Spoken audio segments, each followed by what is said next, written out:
MLA kanong krem ba Ardent Miller Basaiawmoit ulaong ba don kam ya kador bar ban Tohkit benya ban lap ya kadaw halor ka jingring Tyrkhong ki district council ki badon ha Khuborjylla habawan ra ya kanika mat ya tai ha ka short duration discussion ha yeng dor bar uba Ardent ulaong ba de ka jingle hi jeng ki district council ka ba penlong ya ki ban mat ya kini ki jing e Sri Ardent Miller Basaiawmoit MLA, initiate please. Mr. Chairman, I would like to thank the Honourable Speaker for allowing me to raise this short duration discussion. So, it is rather shocking to see the sudden change of heart in the leadership of the MDA government.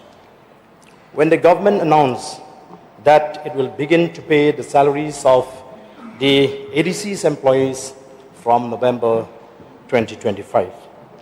So, for the benefit of this August House, I would like to remind that the Deputy Chief Minister of the state had on the 22nd December 2020 stated that the state government is not duty-bound to bail district councils out of their financial mess as they come under the purview of the 6th schedule.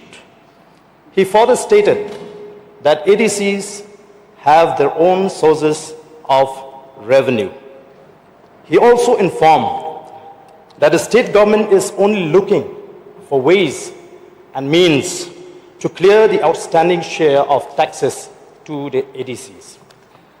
This stand has been reiterated by the Honourable Chief Minister on the 7th August 2025, when he said that it is not the duty of the government to pay salaries for the employees of the ADCs.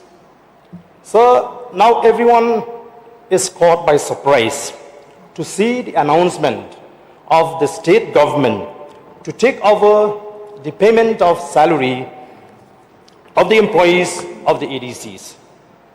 It has triggered a serious debate and discussion among the people. The people are anxious to know what is the motive behind this move. When one looks on the face of it, one may consider it as a right step to help the employees.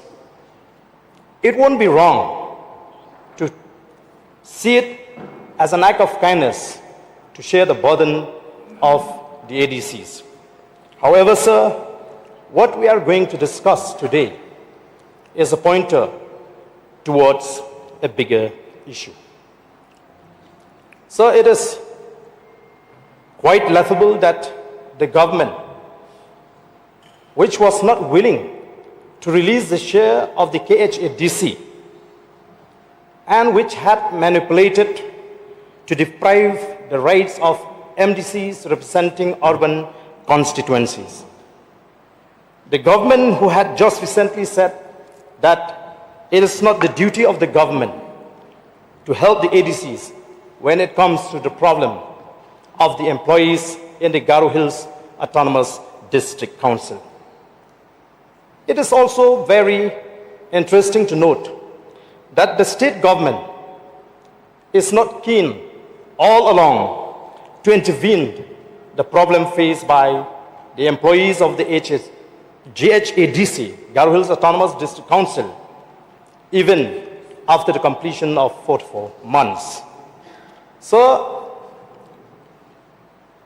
moreover, the state government has not shown any interest to solve the problem faced by the urban constituencies of district councils. Perhaps because these constituencies are not represented by MDCs belonging to the MDA's partner. These MDCs are deprived of schemes which are always entitled as fellow MDCs, on the pretext that their areas fall under the municipality.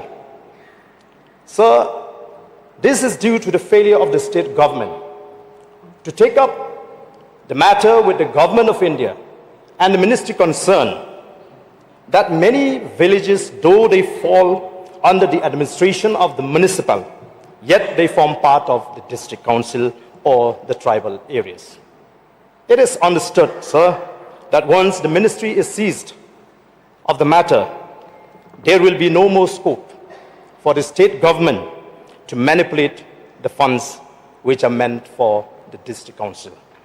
Sir, does it not sound funny that MDC schemes which are supposed to be implemented by the elected body is now being implemented by the municipal, or in other words, sir, the schemes which are supposed to be implemented by elected body are now being implemented by body which is not elected.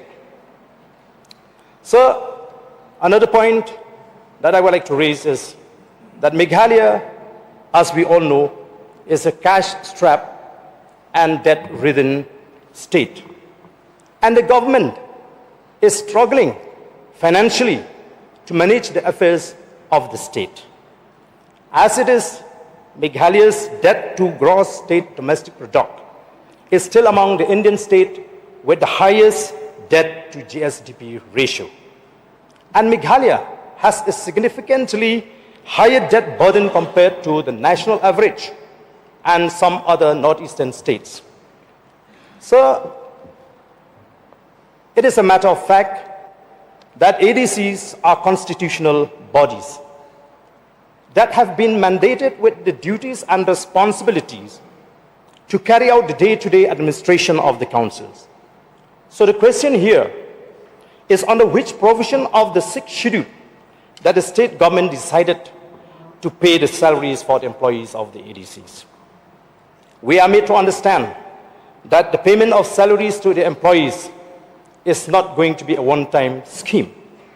Therefore, we need to know from the government the source of funds and the head of accounts that the government is going to operate. So, I would like to refer to the text agreement signed among the Government of India, the state government, and the ANBC.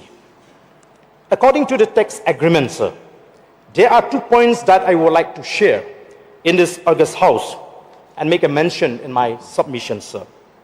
As per the point 7.2, it was agreed that, I quote, an effective procedure to release funds coming from both state and the central government to the council will be put in place to ensure their utilization for the intended purpose without diversion or delay. A mechanism should be evolved jointly through mutual consultation between state government and the council, unquote. Another point, sir, 7.7, further emphasize that an independent body like the State Finance Commission will be constituted to recommend establishing a proper basis for fund allocations and sharing of tax proceeds between the state government and the autonomous council administration. The government of India and the government of Meghalaya will initiate steps for necessary modification in the constitutional and other relevant legislative, procedural, regulatory regime. So it implies that once the State Finance Commission comes into operation, the state government will not be in a position to control or deny the ADCs from availing the funds uninterrupted. Perhaps another reason which led the state government to take this decision because they are aware that huge amount of funds would flow to the council, sir. So therefore, in view of what I've said, I would like to request the state government to increase the budget allocation for ADCs if at all they are really serious with the problem of the district council, sir, and allow them to function independently without too much of interference from the state government. The government should also release immediately the share of the KHADC. And why should the government, for that matter, bothers about the success or the failure of the district council? It is a known fact that the failure of these ADCs is because of their own doings and corruption. Therefore, if the government is truly concerned about the well-being of the councils, the state government should not hesitate to initiate an inquiry to find out the real cause that brings ADCs into the present situation. And let the government stay away from the day-to-day administration of the ADCs. So I hope I've been able to send across a very clear message to the government. Though I don't want to explicitly mention the hidden agenda of the government as far as this issue is concerned.